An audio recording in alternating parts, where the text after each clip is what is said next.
Right now, missiles are flying. Tensions between Iran, Israel, and the United States have reached a level the world hasn't seen in decades. And while everyone is glued to the news, a small group of investors is quietly moving their money. Not out of panic, out of strategy. Because here's the truth nobody tells you. Every single major war in history created massive winners and devastating losers. And the difference between the two was never luck, it was knowledge. In this video, I'm going to show you exactly what happens to your money during a war, which assets explode in value, which ones get completely wiped out, and the 5 moves you need to make right now to protect everything you've built. Stay until the end, because move number 3 is the one most people completely ignore until it's too late. Let's start with what's actually happening right now. Iran, Israel, the United States. This isn't just a political conflict. This is an economic earthquake happening in slow motion. Every time tensions rise in the Middle East, 3 things happen immediately in financial markets. Oil prices spike, the US dollar strengthens, and fear spreads through every stock market on the planet. We're already seeing all 3 of these happening right now. Oil jumped over 8% in the last 2 weeks. The dollar index hit its highest point in 6 months, and global stock markets dropped an average of 4% in just 5 trading days. This is just the beginning, and depending on how you're positioned, this could either destroy your savings or multiply them. Let's talk about the assets that go up during war. And I mean historically, every single time. Asset number 1, gold. Gold is the oldest safe haven asset in human history. During the Gulf War in 1990, gold jumped 32%. During the 2003 Iraq War, gold climbed 45%. During the 2008 financial crisis triggered by conflict, gold eventually rose over 160%. Right now, gold is already up 12% since tensions escalated.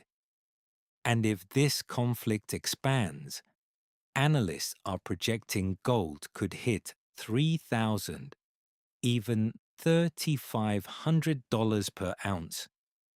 If you don't own any gold right now, you are exposed. The simplest way to get exposure today is through a gold ETF, like GLD or IAU. No storage, no physical delivery, just pure gold exposure in your brokerage account. Asset number 2, oil. War in the Middle East means one thing for oil. It goes up. Iran controls the Strait of Hormuz, which is the passage for 20% of the world's oil supply. If that strait gets blocked or disrupted, oil doesn't go to $80. It goes to 120, 150, potentially $200 per barrel. That's not a prediction. That's history.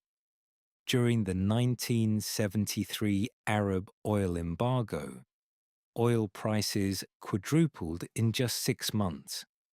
The smart play here is an oil ETF like USO or XLE, which tracks energy companies that profit when oil prices rise.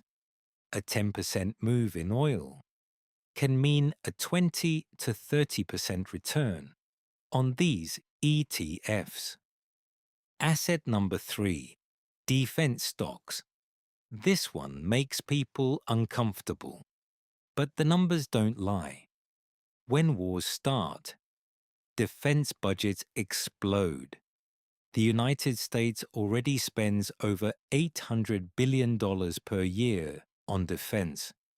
That number goes up dramatically during active conflicts.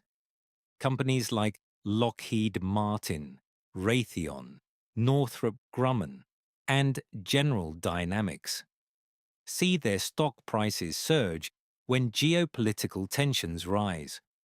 Since the current conflict began escalating, Lockheed Martin is already up 11%. Raytheon is up 9%. These aren't gambling stocks. They're companies with guaranteed government contracts worth hundreds of billions of dollars. The ETF that gives you exposure to all of them at once is ITA. The iShares US Aerospace and Defense ETF. One purchase. Full defense sector exposure. Asset number 4. The US dollar. This one surprises people. During global uncertainty, money from all over the world flows into the US dollar. Not because the US is perfect, but because it's the safest option in a dangerous world. When the dollar strengthens, if you're holding assets in other currencies, you're losing purchasing power without even knowing it. The simple protection here is keeping a portion of your savings in US dollars, either through a dollar-denominated account or a dollar ETF, like UUP.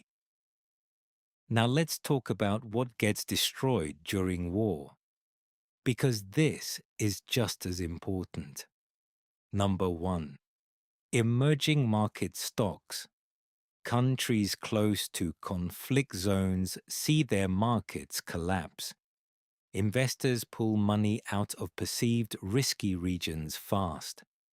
If you have exposure to Middle Eastern markets, Southeast Asian export economies, or any market heavily dependent on oil imports, you need to reassess your position today. Number 2. Tech stocks. This feels counterintuitive, but it's historically accurate.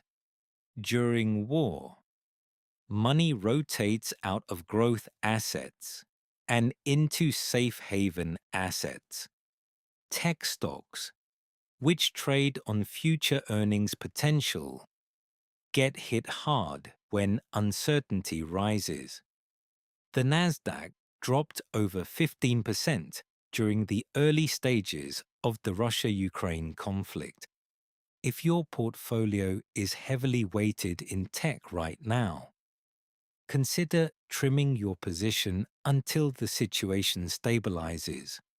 Number 3. Your local currency. If you're not in the United States, your currency is likely weakening against the dollar right now. Every percentage point your currency loses is a percentage point of your savings disappearing. This is the silent wealth destroyer that nobody talks about during wartime. Now let's talk about the 5 moves you need to make right now. Move number 1. Allocate 10% of your portfolio to gold. Not 50%, not 20%, 10%. This is your insurance policy. If everything stays calm, gold holds its value. If conflict escalates, gold protects you. Use GLD or IAU for easy Das haben wir exposure. wirklich schon erlebt. Move number Ja, 2. das Du schiessest vorne Get mit some Put, gehst oil Schleusen ins Wasser exposure. dort an dieser Stelle, oder? 5% of Und your dann gehst du portfolio in an oil ETF like USO or XLE. This is a short